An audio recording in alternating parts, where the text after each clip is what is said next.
வணக்கம் நேர்களே. போன வாரம் நமது சந்தைகள் புல்ஸினுடைய ஒரு புதிய உற்சாகத்துடன் ஒரு புதிய உச்சத்தையும் தொட்டது குறிப்பிடத்தக்கது. மெயினாக இந்த புதிய உச்சத்துக்கு முக்கிய காரணங்கள் அப்படின்னு பார்த்தோம்னாக்க நம்மளுடைய பூஸ்டின் ஜிடிபி டேட்டா, தென் நம்ம எதிர்பார்த்ததை விட ஆட்டோமொபைல் சேல்ஸ் டேட்டா நன்கு வந்தது. யூஎஸ்னுடைய இன்ஃப்ளேஷன் இன்லைன் வித் மார்க்கெட்னு சொல்லலாம்.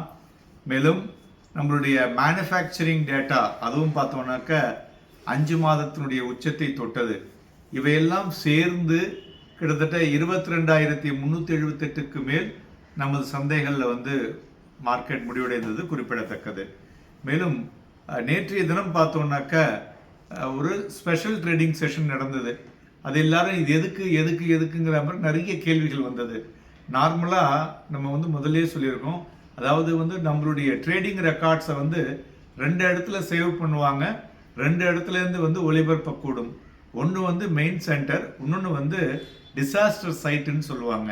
ஸோ நேற்றைய தினம் பார்த்தீங்கன்னா ஒரு மணி நேரத்துக்கு தனியாக டிசாஸ்டர் சைட்லேருந்து மார்க்கெட் ட்ரேட் பண்ணாங்க. ஸோ இது அப்பப்போ அதனுடைய ஏற்ற இறக்கங்களை அது எப்படி கேப்சர் பண்ணுறது அப்படிங்கிறத அப்சர்வ் பண்ணுறதுக்காக பண்ணக்கூடியதானே தவிர, அதனால் நேற்றைய தினம் இதில் மியூச்சுவல் ஃபண்ட்ஸோ இன்ஸ்டிடியூஷனோ பார்ட்டிசிபேட் பண்ணலை. அதனால் நேற்றைய தினத்தினுடைய இம்பேக்டை வரக்கூடிய மார்க்கெட்டுக்கு நாம் எடுத்துக்கொள்வதில் நிறைய டிஸ்கவுண்ட் பண்ணணும்னு சொல்லியிருந்தோம். அதற்காக தான் இப்பொழுது நான் இதை பற்றி உங்களுக்கு சொல்லுகிறேன்.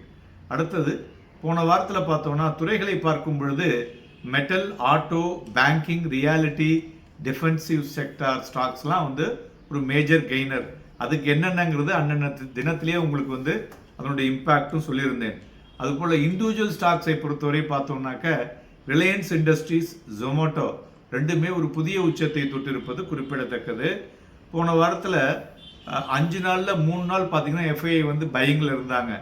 பட் இருந்தாலும் நெட் பையிங் பார்த்தீங்கன்னா வெறும் 24 கோடி ரூபாய் தான் பண்ணியிருக்காங்க. அதே சமயம் டொமஸ்டிக் இன்ஸ்டிடியூஷன்ஸ் பார்த்தோன்னா 8,269 கோடி ரூபாய்க்கு வாங்கியிருக்கிறார்கள்.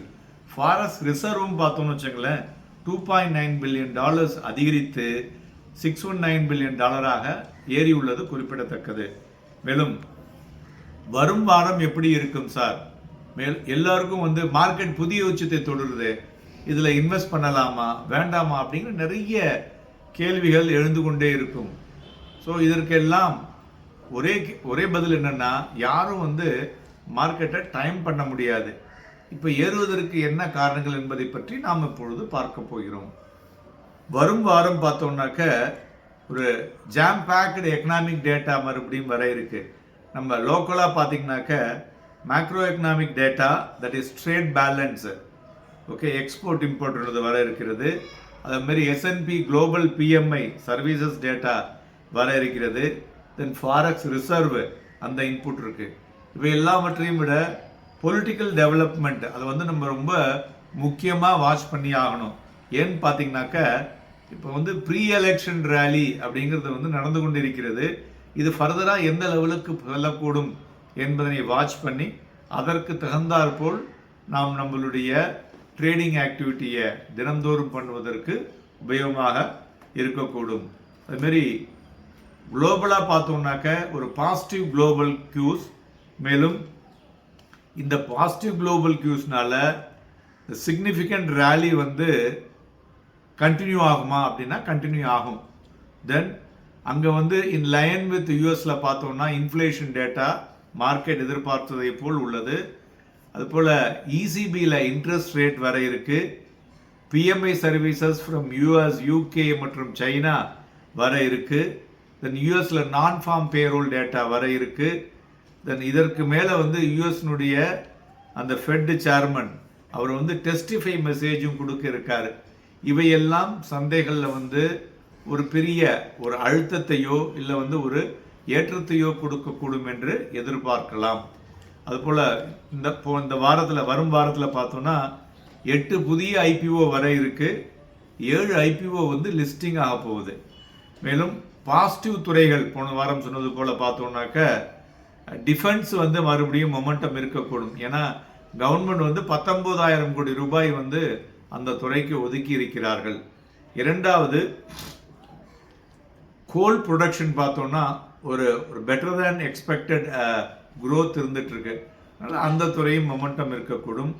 மெட்டல் துறைகள்லையும் மொமெண்டம் இருக்கும். ஏன்னாக்க நம்மளுடைய பாசிட்டிவ் ஜிடிபி டேட்டா தான் அதற்கு முக்கிய காரணம்.